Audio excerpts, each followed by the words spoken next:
What's up, YouTube family? Gerald Greenlee here with Clean and Green Lawn Service in beautiful South Georgia. Man, the mailbox at the church is leaning. Huh.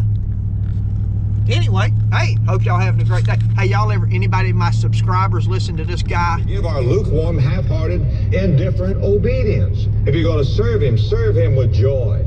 Romans chapter 6. The Adrian Rogers. Man, a voice like no other. He's deceased now, gone on to be with the Lord. 2005, I believe. Anyway, love listening to him. I'll pick that back up in a minute. Right now, we are going to look at another project. Man, I got project after project after project after project.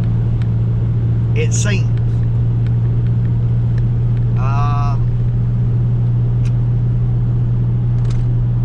Got a door to put in, another deck to build. Got some trim jobs to do. Pine straw.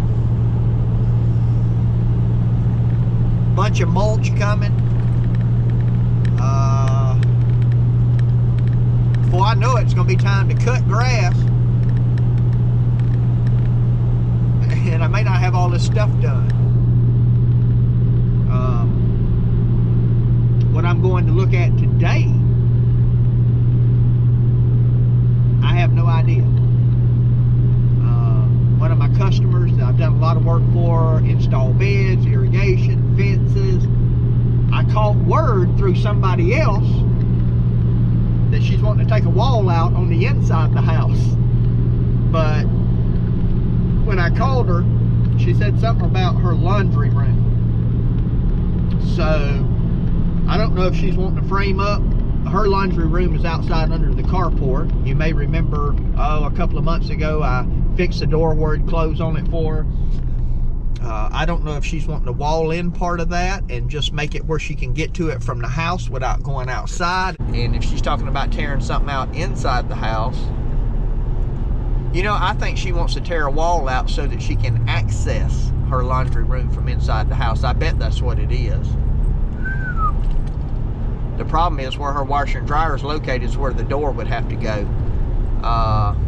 Man, I don't know. And she's got a concrete foundation. You start talking about cutting up pipes to reroute drainage. I don't want to get into all that. That I do know. So, anyway, we're going to get up here and see. So, just figured I'd take y'all along for the ride.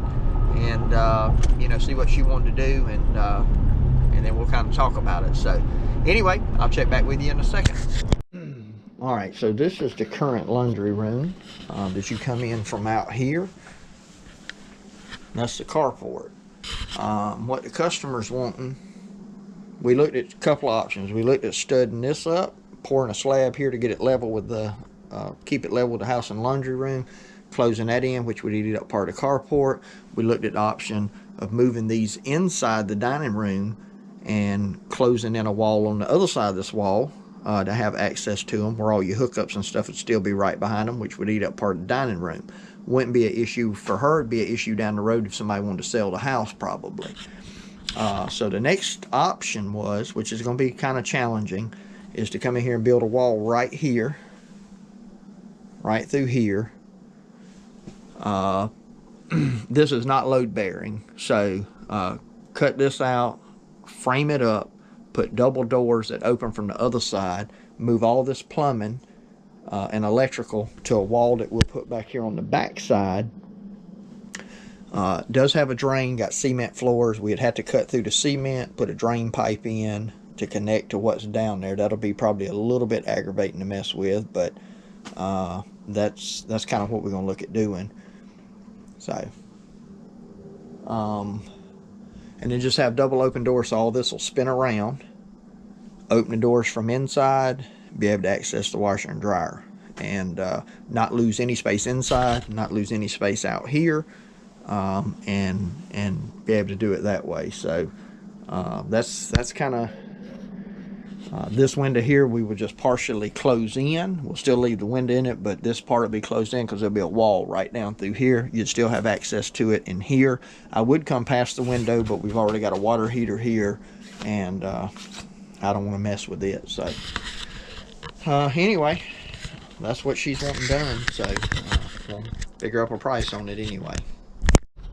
Alright, so after I shot that little bit of video, I went back in, talked to the customer, and just told her, said, hey, you know, just to be honest with you on a project like this, I like to tell you up front that, you know, you're talking in thousands, not in hundreds. And you might say, man, you know, that sounds like a lot of money. That is a big project there. That's a big project. When you start talking about moving electrical and moving plumbing in a concrete slab, you know, cutting a hole in a wall,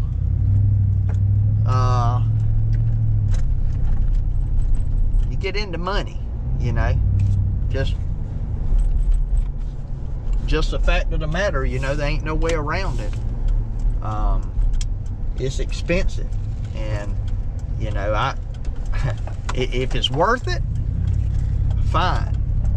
But you know, if it's worth it to that customer, and that's really what all your, so you have, there's two kind of jobs that you do.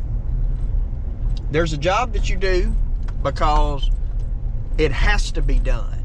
So you got something that's you know, in construction terms, you got a house that's unlivable, it's unsafe, it's unhealthy, whatever the case might be, and something has to be done. You know, here's my deck. Y'all see it out there? So there's what has to be done, and then there's what people want done. Take a yard, for example. The city's fining a person because it's overgrown. HOA's fining the homeowner because the lawn's out of hand. That's something that's really got to be done, right? It's got to be done because they're going to fine you, then they're going to hire somebody to do it, and they're going to charge you more than, you know, probably what it should be. It's got to be done. Same thing with the unsafe condition in a home. Now, on the other side of that, is that a raking pine straw? On the other side of that, there are things that we want done. So some people want they want a new bed installed. They want it to be more convenient to get to their washer and dryer. You know, they want shutters on the house. They want a deck, right? That deck I did, that deck wasn't necessary. Now the old one was unsafe, so it did need to be torn out, but we could have built a set of steps going up to the door, and that could have been it. Didn't have to have 360 square feet of deck out there. Something the customer wanted done, you know. And this falls into the category of something the customer wants. It's not something they have to have. So, you know, in a case like that, you just, you know, you come up with a price and say, hey, if you want it, this is how much it's going to be. Now, if I were dealing with an elderly person that was in a situation where this had to be done, you know, I'd probably look at it a little bit different, because this is something they have to have done. If they don't get it done, it's going to compromise, you know, their safety, their health. They're going to get a fine for it, whatever the case might be. And, you know, you might be a little bit more lenient. Now, I'm not going to rip anybody off. I'm not in the business of doing that. I want to work. I want to do a good job. I want to charge a fair price. I want to get what I'm worth, or, you know, what I make, what I need to make in business. And that's how I charge. So, on a situation where somebody wants something, in a situation where somebody needs something, and they don't have the resources to pay for it or whatever, I might, you know, I might just do it, and, you know, not even charge them, or charge them for material or whatever. But we're dealing with wants and not needs here on this project, so I gave the customer a ballpark, you know, of how much I thought it, you know, could be. And she said, well, I figured it was going to be like that. And I said, okay. Now, why did I do that? Because it's going to take me several hours to figure up a good quote, you know, based on me supplying labor and material. And I don't want to spend 2 or 3 hours doing that and come back to the customer and think that, well, heck, I thought that was only going to be $1,500, you know, not $3,000. I'm just throwing out numbers. And then them say, well, that's too much. I can't afford to do that, or I don't want to do that. You see what I'm saying? Now, I've lost 2 or 3 hours in figuring up a job that they're not even interested in.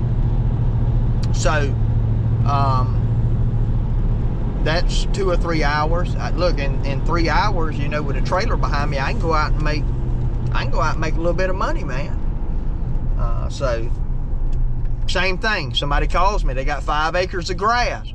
I say, okay, you know, the minimum for 5 acres is probably going to be, the minimum is going to be about $200. You know, that's if you ain't got hardly any weed eating to do. It's a, you know, it's a weekly cut. You know, just that's kind of best case scenario. This is the ballpark, you know, that you're in. Might be $250, right? Might be $300 if it's very complicated. And if that person was expecting to pay $125 a cut, they immediately say, well, no, I can't afford to do that. Well, I don't have to waste an hour driving out to the property, looking at it, working up a quote, telling the customer this, you know, potential customer, this is what I do it for. So I found if you ballpark and tell people, hey, this is nothing more than a ballpark, but you know, you can expect this kind of as a minimum. I found that if you do that, a lot of times people say, oh, I had no idea, and they just kind of scratch the idea, and you don't have to type any more time in it. So anyway, she's interested in doing it, so I got to